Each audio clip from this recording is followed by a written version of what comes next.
Hi, I'm Dan McLaughlin, and this is my informative speech, and this is my audience. Hi, I'm Anthony. I'm Aubrey. Hi, I'm Anthony. And here's my note card.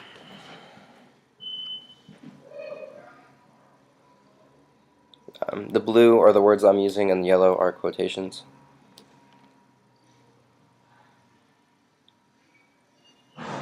Okay. So imagine that you have an interview tomorrow at 8 a.m., over an hour away, and you miss your 6 o'clock alarm. You wake up at 6:45 a.m., and this leaves you very little time after transportation to get dressed, shower, eat, and look over your notes and prepare. Wouldn't it be nice if someone or something could drive you to the interview while you look over the notes and maybe even get dressed in the back? In the foreseeable future, this will be an option for everyone. Google has racked up over 300,000 test miles on an autonomous vehicle, which is a vehicle capable of transportation capabilities without the interaction of humans. I became very fascinated with the idea of autonomous vehicles after studying the automotive industry for over 5 weeks for a cluster project. With the rapid increase in technology, autonomous vehicles are going to be a very important mode of transportation in the future. Today I'm going to talk about the concept, the benefits and concerns surrounding, and the manufacturers and the timetable for autonomous vehicles. So to get started, let's discuss what an autonomous vehicle is. Um, as I stated, an autonomous vehicle is a vehicle that is capable of transporting humans or deliveries or whatever it may be, any transportation capability without the use or interaction at all of humans. Now, it's commonplace for many cars to come with some semi-autonomous features, such as like rear parking cameras or parallel parking assistance or blind spot monitoring. However, no fully autonomous vehicles have been released to date. Toyota is working on several new autonomous features for their upcoming lineup, released in 2014, including cooperative assistant cruise control, which scans the road ahead of you when in cruise control, as well as behind you, and can either slow down or speed up your vehicle if you're approaching a vehicle too quickly or someone's approaching you, as well as a pedestrian awareness steer assist, which scans the road ahead of you for pedestrians and gives the driver visual and audio warnings if pedestrians are in the path of the vehicle. And if no action is taken, the car can decelerate by itself and even steer to avoid. Google is working on a communication system that would be in all vehicles, in all of their vehicles, that would allow vehicles to communicate with each other wirelessly on the road, so that every car would know the position of every other vehicle on the road or highway. And with this system, Bowling 2012 says that safe vehicle distance could shrink to about 16 feet for robocars going 75 miles per hour, compared to over 115 feet necessary for safe stopping by human-operated cars at the same speed.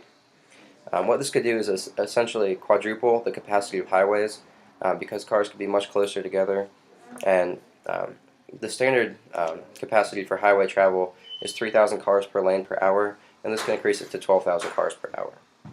Increasing this capacity would have the same effect as basically adding billions of dollars in lanes to highways across the country, said by Bowling 2012. So now that we know the concept of autonomous vehicles, we can look at some of the benefits and concerns surrounding them. One of the major benefits would be the decrease in motor accidents. And Teagan, Wheat, and Reel say that over approximately 35,000 highway accidents are caused at least in part by driver error. They go on to say that Google's 12 autonomous vehicles have completed more than 300,000 test miles in a wide range of traffic conditions without a single accident. Some of the other benefits would be taxis that may be autonomous. They could have access to a much broader access of routes, and they may go to different places that traditional cabbies do not like to go to, whether they be too far away or too difficult to get to. And they could also go to some of the worst routes, which would save the more expensive fares for human cabs. And this could also help out the elderly or disabled. And Gorman 2012 says that self-driving cars could be a gateway for those not yet ready to give up the keys, but not able to operate the vehicle themselves in a completely safe manner. One of the biggest controversies surrounding autonomous vehicles is the liability aspect. And Bruce D in 2013 asks, is the owner of an autonomous vehicle liable for accidents? Is the manufacturer? Does that change depending on the manual override features of the car? Gurney 2013 argues that the autonomous technology manufacturer should be liable for accidents caused in autonomous mode because the vehicle probably caused the accident. It goes on to say that liability should shift back to the driver depending on the nature of the driver and the ability of that person to avoid the accident. So as you can see, liability can be a huge issue, and insurance is also going to be a factor when determining autonomous accidents. So now that we've talked about the benefits, concerns, and concept, the question on many people's minds is when can we expect to see these on the market, and who will be the companies manufacturing them? Google has been paving the way for autonomous research and publicity and lobbying, and their autonomous vehicle is one of the most popular to date. It's not on the market yet, but they have many videos documenting their progress along the way, and it's generated a lot of buzz over the concept. However, many cars are kind of piggybacking on their success, and BMW, as well as Mercedes, have plans to release an almost fully autonomous vehicle by 2014. And BMW plans to extend the idea of autonomous vehicles in its upcoming i3 series of electric cars, whose traffic jam feature will let the car accelerate, decelerate, and steer by itself of speeds of up to 25 miles per hour. So although it can only do it up to 25 miles per hour, at this range and this speed, it would be fully autonomous. There's no human interaction needed. And this was said by Fry 2013. Similarly, he says that Mercedes is also equipping its 2013 Model S class cars with a system that can drive autonomously through city traffic at speeds of up to 25 miles per hour. So BMW and Mercedes are both leading the way, especially in the luxury category of autonomous vehicle research and manufacturing. No matter which manufacturer produces the first autonomous vehicle, it's obviously going to be a very expensive vehicle, especially in the luxury brands. And Brustein in 2013 predicts that Google's autonomous vehicle would cost around $75,000 when it first comes out. So regardless of who creates this vehicle first, the idea of autonomous vehicles is a groundbreaking innovation in the world of technology.